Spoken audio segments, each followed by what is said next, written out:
நம்ம மல்லியை பற்றி இங்கே யாருக்குமே தெரியல. ஒரு பக்கம் ராஜேஸ்வரிக்கு தெரிஞ்சுமே கூட ராஜேஸ்வரி வந்துட்டு மல்லியை சீண்டிக்கிட்டே இருக்கிறது உண்மையில் ரொம்ப ரொம்ப மோசமான ஒரு விஷயம் அப்படின்னே சொல்லலாம்.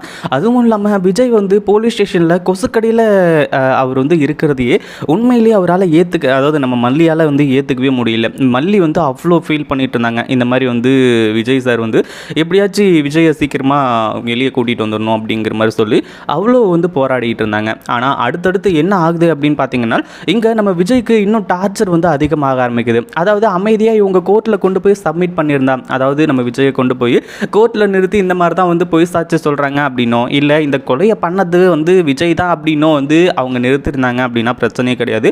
ஏன்னா நம்ம மல்லி இருந்துட்டு அங்கே எப்படி ஹேண்டில் பண்ணுறது அப்படிங்கிற விஷயம் தெரிஞ்சிருக்கும். அதுவும் இல்லாமல் விஜயை அவ்வளோ சீக்கிரம் வந்து ஜெயிலுக்கு போகிறதுக்கு மல்லி விடவே மாட்டாங்க. அதுதான் வந்து இதில் இருக்கக்கூடிய மிகப்பெரிய உண்மை. ஆனால் அதே சமயத்தில் இப்படிப்பட்ட விஷயங்கள்லாம் நடக்கும் அப்படின்னு யாருமே கொஞ்சம் கூட எதிர்பார்க்கவே இல்லை அப்படின்னு தான் சொல்லணும். அதாவது நம்ம மல்லியும் வெண்பாவும் அந்த இடத்துல மாஸ் என்ட்ரி கொடுப்பாங்க அப்படிங்கிற மாதிரி சொல்லி நைட்டு நேரம் தானே, ராத்திரி நேரத்தில் வந்து இந்த விஜயோட கெஸ்ட்டு விஜயோட ஃபேமிலியிலேருந்து யார் வர போகிறாங்க அப்படிங்கிற ஒரு தைரியம். இன்னொரு பக்கம் வந்து நம்ம விஜய் இருந்துட்டு நான் என்ன பண்ணாலுமே சரி, நீங்கள் தண்ணியை ஊற்றினாலும் சரி, இல்லை தண்ணியை ஊற்றி குளிப்பாட்டி விட்டாலும் சரி, நான் வந்து இந்த ஒரு விஷயத்தை கண்டிப்பாக செய்ய மாட்டேன் அப்படிங்கிற மாதிரி வந்து சொல்லி உண்மையிலேயே ஒரு சில விஷயங்கள் எல்லாத்தையுமே வந்து சொல்ல ஆரம்பிச்சுறாங்க. அதாவது நான் வந்து இப்படி தான் பேசுவேன், இதை தான் பேசுவேன், நான் வேறு எதையும் சொல்ல மாட்டேன் அப்படிங்கிற மாதிரி சொல்லி, அதாவது இந்த போலீஸ்க்கெல்லாம் நல்லாவே தெரியும் விஜய் வந்து பொய் சொல்கிறாரு அப்படிங்கிற மாதிரி சொல்லி. ஆனால் அதே சமயத்தில் மல்லி மேலே எதனா தப்பு இருக்கா அப்படின்னு கேட்டிங்கன்னா எதுவுமே கிடையாது. அந்த ஒரு காரணத்தினால தான் நம்ம விஜய் இருந்துட்டு அவ்வளோ பொறுமையாக இருந்துகிட்டு இருக்காங்க. ஆனால் அதே சமயத்தில் இப்படி வெண்பாவும் மல்லியும் வருவாங்க அப்படின்னு எதிர்பார்க்கவே இல்லை. ஏன்னா வெண்பா இருந்துட்டு ஏதோ கனவு வந்திருக்கு, விஜய் டாடாவுக்கு வந்து ஏதோ ஒரு ஆபத்து போலவும் அந்த மாதிரி வந்து கனவு வந்திருக்கு. அந்த ஒரு டைமில் தான் வந்து வேறு வழி இல்லாமல் நம்ம வெண்பா இருந்துட்டு நான் டாடாவை இப்போயே பார்த்தாகணும் அப்படிங்கிற மாதிரி வந்து சொல்லி கடைசியில் நம்ம மல்லி வந்துட்டு வெண்பாவை கூட்டிகிட்டு வராங்க. இங்கே கூட்டிகிட்டு வந்து பார்க்கும்போது தான் தெரிய வருது, வெண்பா இருந்துட்டு என்ன டாடா அது உங்கள் ட்ரெஸ் எல்லாம் ஈரமாக இருக்குது அப்படிங்கிற மாதிரி வந்து சொல்லி கேட்கும்போது தான் நம்ம மல்லி எல்லாம் விசாரிக்கிறாங்க. அந்த ஒரு டைமில் தான் மல்லி கிட்ட நம்ம விஜய் சொல்கிறாரு, இந்த மாதிரி நான் தூங்கக்கூடாது அப்படிங்கிறதுக்காக இந்த மாதிரி விஷயங்கள் எல்லாத்தையுமே இவங்க பண்ணிக்கிட்டு இருக்காங்க. இவங்க என்ன பண்ணாலும் சரி, இவங்க கேட்குற அவுட்புட் வந்து எங்கிட்ட இருந்து வராது அப்படிங்கிற மாதிரி வந்து சொல்லி பயங்கர கோவத்தோட நம்ம விஜய் வந்து சொல்லிட்டு இருக்காங்க. மல்லி நீ எதுக்கும் கவலைப்படாத, இவங்களாலாம் என்னை எதுவும் பண்ண முடியாது, இன்னைக்கு ஒரு நாள் தூங்கலைன்னா எனக்கு வந்து எதுனா ஆகிடுமா, என்ன எதுவும் ஆகாது, நீ கவலைப்படாத அப்படிங்கிற மாதிரி வந்து சொல்லிகிட்டு இருக்காங்க. ஒரு பக்கம் நம்ம மல்லி இருந்துட்டு செம்ம கோவத்தோடையும் செம்ம ஆத்திரத்தோடையும் ஒரு சில விஷயங்கள்லாம் செய்கிறாங்க. என்ன அப்படின்னு பார்த்தீங்கன்னா, இந்த மாதிரி வந்து நான் இப்போவே அதாவது கமிஷனர் கிட்ட போகிறேன், அங்கே போகிறேன், இங்கே போகிறேன்னு சொல்லிட்டு வந்து சொல்லி மனித காவல் ஆணையருக்கு வந்து போகிறேன் அப்படின்னு சொல்லிட்டு இங்கே நடக்கிறது எல்லாத்தையுமே வீடியோ எடுத்துகிட்டு இருக்காங்க. ஆனால் அதுக்கு வந்து இவங்க வந்து விடுறாங்களா அப்படின்னு கேட்டிங்கன்னா கண்டிப்பாக கிடையாது. ஏன்னா அவங்களுக்கு தேவையானது என்ன, இங்கே நம்ம விஜய் வாயால் மல்லி தான் இந்த கொலையை பண்ணது அப்படிங்கிற மாதிரி வந்து சொல்லி விஷயங்களை வந்து கேதர் பண்ணணும். அந்த ஒரு காரணம் தான் அவங்களுக்கு தேவை. ஆனால் அதே சமயத்தில் நம்ம மல்லி இதை சும்மா விடுறாங்களா அப்படின்னு கேட்டிங்கன்னா, இப்போது கூடவே வந்து நம்ம இவங்க வந்திருந்தாங்க. அதாவது நம்ம மல்லி வெண்பா மட்டும் இல்லை, அடுத்தபடியாக வந்து பின்னாடியே நான் வரேன் அப்படிங்கிற மாதிரி வந்து சொல்லி நாகவும் வந்து வந்திருந்தாங்க. ஆனால் இங்கே உள்ள நம்ம மல்லி கையில் இருந்த ஃபோனை அவங்களால பிடுங்க முடிஞ்சது. ஆனால் மல்லி வந்து வீடியோ எடுத்து அப்போவே ஆக்ஷன் எடுத்திருந்தாலும் சரி, இப்போ வந்து நாகு அதை மாஸ்க் காட்டினாலும் சரி, எல்லாமே பர்ஃபெக்டாக நடக்குது.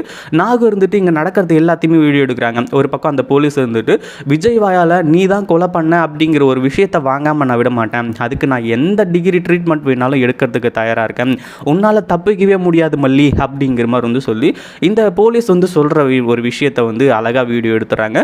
அதுக்கப்புறம் தான் வந்து இந்த ஒரு வீடியோவை அவங்க வந்து அமுச்சு விட்டுறாங்க. அதாவது கமிஷனருக்கே வந்து அமுச்சு விட்டுறாங்க.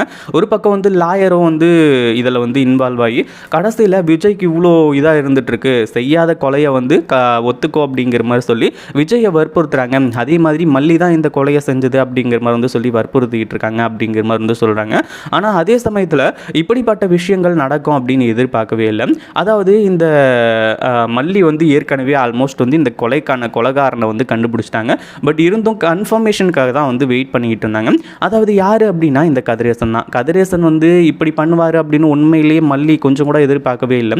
கடைசியில் நம்ம மல்லி இருந்துட்டு விஜய் மேலே எந்த ஒரு தப்புமே இல்லை அப்படிங்கிறது வந்து நிரூபிக்கிறாங்க. ஒரு பக்கம் விஜய் மேலே தப்பு இல்லை அப்படிங்கிறது நிரூபிக்கிறது இங்கே சவால் இல்லை. தான் மேலே எந்த ஒரு தப்பும் கிடையாது, தான் எந்த ஒரு தப்புமே செய்யலை, தான் வந்து இந்த ஒரு விஷயத்தில் எந்த ஒரு இதுவுமே பண்ணல அப்படிங்கிறத ஒரு விஷயத்த நல்லா தெளிவாக வந்து இந்த இடத்துல வந்து நம்ம மல்லி நிரூபிச்சிடுறாங்க ஆதாரங்களோட. இனிமேல் வந்து நீங்கள் தான் இந்த ஒரு விஷயத்தை கண்டுபிடிக்கணும், அதாவது குற்றவாளி யார் அப்படிங்கிறத உங்கள் கண்ணு முன்னாடி காட்டிட்டேன், இனிமேல் வந்து நீங்கள் இந்த ஒரு விஷயத்தை செஞ்சால் மட்டும்தான் உண்டு அப்படிங்கிற மாதிரி சொல்லி இப்போது அந்த போலீஸ்க்கே சவால் விடுற மாதிரி ஒரு சில விஷயங்கள்லாம் நடக்குது. ஒரு பக்கம் வக்கீல்லாம் வந்து நம்ம விஜயை அந்த இடத்துலேருந்து வெளியே எடுத்துடுறாங்க. இன்னொரு பக்கம் வந்து இந்த தீபிகா போலீஸ்க்கு வந்து ஒரு மிகப்பெரிய அதிர்ச்சியாக இருக்குது. ஏன்னா மல்லி தான் இந்த கொலையை பண்ணது அப்படிங்கிற மாதிரி அவர் நினச்சிட்டு இருந்தார். அதுவும் இல்லாமல் மல்லியும் மனோகரும் முன்னாடியே எவ்வளவோ வந்து இந்த கேஸை பற்றின டீட்டெயில்ஸ் வந்து கொடுக்கணும் அப்படிங்கிற மாதிரி நினச்சாங்க. ஆனால் இந்த கேஸை திசை திருப்ப பார்க்குறீங்களா அப்படிங்கிற மாதிரி சொல்லி மல்லியை வந்து இங்கேருந்து அடித்து விரட்டாத ஒரு குறையாக தான் இருந்துகிட்டு இருந்துச்சு. ஆனால் அதே சமயத்தில் இப்போது ஒரு சில விஷயங்கள், அதாவது நம்ம மல்லி பண்ணி கடைசியில் இப்படி மாஸ்க் காட்டுவாங்கன்னு சொல்லிட்டு அந்த போலீஸ் எதிர்பார்த்துருக்க மாட்டாங்க. அதுவும் இல்லாமல் அந்த போலீஸ்க்கு அப்படியே அந்த முகத்தை கொண்டு போய் எங்கே வச்சுக்கிறதுன்னு தெரியல. ஏன்னா இதுக்கு முன்னாடி இருந்த கேஸ் எல்லாத்தையுமே அந்த போலீஸ் வந்துட்டு வேறு லெவல் மாஸ்க் காட்டி அது எல்லாத்தையுமே அழகாக முடிச்சு விட்டாங்க. ஆனால் இந்த கேஸில் அப்படி கிடையாது.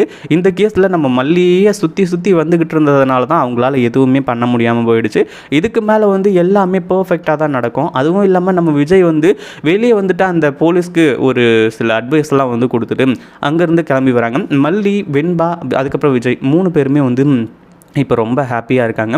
இன்னொரு பக்கம் வந்து இந்த போலீஸ் இருந்துட்டு இப்போது அந்த குற்றவாளியை பிடிச்சிட்டு வந்து கூண்டில் போடுறது தான் அவங்களுக்கு ஒரே வேலையாக இருந்துகிட்ருக்கு. இதை பற்றி நீங்கள் என்ன நினைக்கிறீங்க? அந்த வீடியோ பிடிச்சிருந்தா லைக் பண்ணுங்கள், ஷேர் பண்ணுங்கள். இப்போ தான் நம்ம சேனலுக்கு ஃபர்ஸ்ட் டைம் வரீங்க அப்படின்னா கீழே இருக்க சப்ஸ்கிரைப் பட்டனை ப்ரெஸ் பண்ணிக்கோங்க.